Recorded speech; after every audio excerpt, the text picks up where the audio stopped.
મિત્રો, આ છે તમારું પોતાનું યુટ્યુબ ચેનલ જેરી એજ્યુકેશન ગુજરાતી. જો તમને આ વિડીયોઝથી સાચે જ ફાયદો થતો હોય તો આજે એક નાની રિક્વેસ્ટ છે.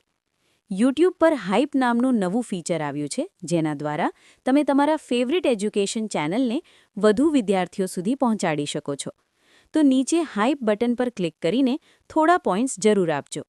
તમારો આ એક સપોર્ટ આ વિડીયોને હજારો વિદ્યાર્થીઓ સુધી પહોંચાડશે અને મને આવી જ ક્વોલિટી કન્ટેન્ટ બનાવવા માટે મોટિવેશન આપશે. નમસ્કાર.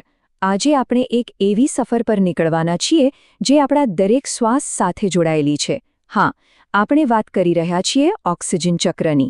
આ એક એવી અદ્ભુત વ્યવસ્થા છે જે પૃથ્વી પર જીવન ટકાવી રાખે છે. તો તૈયાર છો આ સફર માટે? સવાલ સાવ સીધો લાગે છે ને, પણ એનો જવાબ એ આપણને કુદરતના એક જબરદસ્ત સંતુલન સુધી લઈ જાય છે. કેવી રીતે આપણો એક નાનકડો શ્વાસ આખી પૃથ્વીના ચક્ર સાથે જોડાયેલો છે? ચાલો આ રહસ્યને ઉકેલીએ. સારું, તો સૌથી પહેલાં એ સમજીએ કે આ ઓક્સિજન ચક્ર છે શું. મતલબ, આ શબ્દ તો આપણે સાંભળ્યો હશે, પણ એનો અર્થ શું અને એ આપણા માટે આટલું બધું જરૂરી કેમ છે? એકદમ સાદી ભાષામાં કહીએ તો આ કુદરતની પોતાની રિસાયકલિંગ સિસ્ટમ છે. વિચારો, ઓક્સિજન વાતાવરણમાંથી આપણા જેવા જીવોમાં આવે છે અને પછી પાછો વાતાવરણમાં જ જતો રહે છે. આ ચક્કર બસ ચાલ્યા જ કરે છે, ક્યારેય અટકતું નથી. હવે આ આખી રમતમાં કેટલાક મુખ્ય ખેલાડીઓ છે. પહેલું તો છે વાતાવરણ, જેમાં બધો ઓક્સિજન ભરેલો છે. પછી આવે છે વનસ્પતિઓ, જે ઓક્સિજન બનાવે છે. આપણે અને બીજા પ્રાણીઓ જે એનો શ્વાસ લઈએ છીએ. અને હા, નાના નાના સૂક્ષ્મજીવોને ભૂલતા નહીં, એ પણ બહુ મોટો ભાગ ભજવે છે. આ બધા જાણે એક ટીમની જેમ કામ કરે છે. તો સવાલ એ છે કે આટલો બધો ઓક્સિજન આવે છે ક્યાંથી? જવાબ એકદમ સીધો છે, વનસ્પતિઓમાંથી. એને આપણે પૃથ્વીની ઓક્સિજન ફેક્ટરી પણ કહી શકીએ. વનસ્પતિઓ એક જાદુઈ પ્રોસેસ કરે છે, જેને આપણે પ્રકાશ સંશ્લેષણ કહીએ છીએ. એમાં શું થાય? જુઓ, એ સૂરજ પાસેથી ઊર્જા લે, જમીનમાંથી પાણી ખેંચે અને હવામાંથી કાર્બન ડાયોક્સાઇડ લઈ લે. આ બધું ભેગું કરીને એ પોતાનું જમવાનું બનાવે છે. અને આ પ્રોસેસમાં એક બાય પ્રોડક્ટ તરીકે એ આપણા માટે ઓક્સિજન હવામાં છોડે છે. કેવી મજાની વાત છે નહીં? આ આખી પ્રક્રિયાનું કેમિકલ સૂત્ર જુઓ. કાર્બન ડાયોક્સાઇડ, પાણી અને સૂર્યપ્રકાશ. બસ આ ત્રણ વસ્તુઓ ભેગી થાય અને બને છે ખોરાક અને આપણો જીવનદાતા ઓક્સિજન. ખરેખર કુદરત કેટલી કાર્યક્ષમ છે એનો આનાથી સારો પુરાવો બીજો કયો હોઈ શકે? અહીં એક મજેદાર વાત કહું. આપણને લાગે કે બધું ઓક્સિજન જંગલોમાંથી આવે છે, પણ એવું નથી. લગભગ અડધું ઓક્સિજન તો દરિયાના રહેતા નાના નાના જીવો, જેને ફાઇટોપ્લેન્ક્ટન કહેવાય છે, એ બનાવે છે.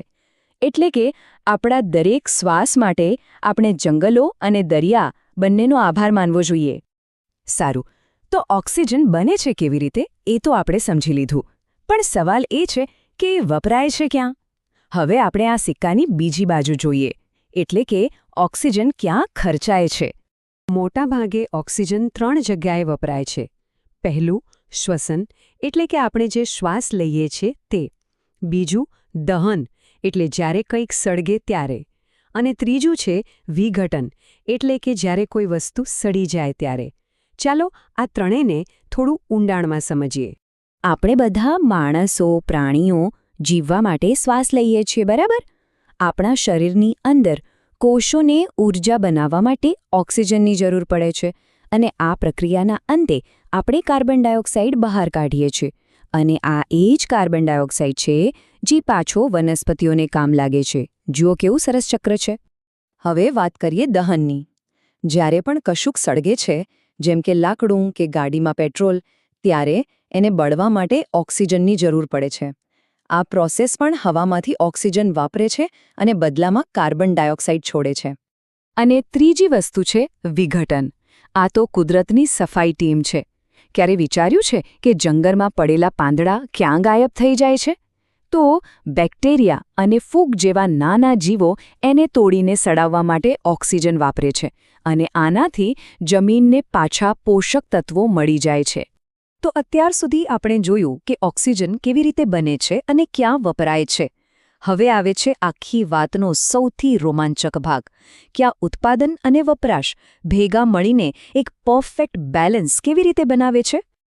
અહીં આખું ચિત્ર એકદમ સ્પષ્ટ થઈ જાય છે. એક બાજુ વનસ્પતિઓ પ્રકાશ સંશ્લેષણથી ઓક્સિજન બનાવી રહી છે અને બીજી બાજુ શ્વસન, દહન અને વિઘટન એ ઓક્સિજનને વાપરી રહ્યા છે. આ લેવડ-દેવડ જ તો કુદરતનું અદ્ભુત સંતુલન છે. અને આ જ બેલેન્સને કારણે પૃથ્વી પર જીવન શક્ય બન્યું છે. આ ચક્ર એ સુનિશ્ચિત કરે છે કે જીવવા માટે પૂરતો ઓક્સિજન હોય અને વનસ્પતિઓ માટે પૂરતો કાર્બન ડાયોક્સાઇડ. પણ આપણી કેટલીક પ્રવૃત્તિઓ આ સંતુલનને ખલેલ પહોંચાડી રહી છે, જે એક ચિંતાનો વિષય છે. તો હવે આપણે આ ઓક્સિજન ચક્રને તો સમજી ગયા, પણ આ સમજણ પછી એક મોટો સવાલ ઊભો થાય છે. આટલા નાજુક અને મહત્વના સંતુલનને જાળવી રાખવા માટે આપણે શું કરી શકીએ? આ એક એવો સવાલ છે જેનો જવાબ આપણે સૌએ સાથે મળીને શોધવાનો છે.